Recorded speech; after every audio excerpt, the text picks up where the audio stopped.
കേരള സർക്കാരിന്റെ ഒഡേപെക്ക് വഴി ഇപ്പം സൗദി അറേബ്യയിലേക്ക് accountants, data analyst, photographer and video maker, Microsoft Dynamics consultant, HR, പിന്നെ ബ്രാഞ്ച് മാനേജർ, ഇത്രയും പൊസിഷനുകളിലേക്ക് ഹയറിംഗ് നടക്കുന്നുണ്ട്. ഇതിന് അപ്ലൈ ചെയ്യേണ്ട ലാസ്റ്റ് ഡേറ്റ് എന്ന് പറയുന്നത് ജൂൺ 14 അതായത് നാളെ. നിങ്ങളുടെ പരിചയത്തിൽ ആരെങ്കിലും ജോബ് നോക്കുന്നുണ്ടെങ്കിൽ ഈ ഒരു ഇൻഫർമേഷൻ അവരിലേക്ക് എത്തിക്കുക.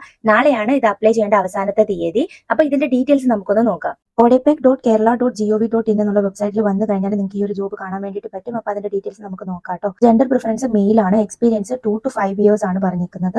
Career level professional. ക്വാളിഫിക്കേഷൻ എന്ന് പറയുന്നത് ബാച്ചിലേഴ്സ് ഡിഗ്രി ആണ് കേട്ടോ. പൊസിഷനിലേക്കെല്ലാം 1 വേക്കൻസി ആണ് കേട്ടോ ഉള്ളത്. അപ്പൊ ഡേറ്റ അനലിസ്റ്റിന് അറ്റ്ലീസ്റ്റ് 3 ഇയേഴ്സ് എക്സ്പീരിയൻസ് വേണം. ബ്രാഞ്ച് മാനേജർ 5 വർഷം കഫേസ് ആൻഡ് ഫുഡ് സെക്ടറിൽ വർക്ക് ചെയ്തിട്ടുള്ളവർക്കാണ് കേട്ടോ പ്രിഫറൻസ് പറഞ്ഞിരിക്കുന്നത്.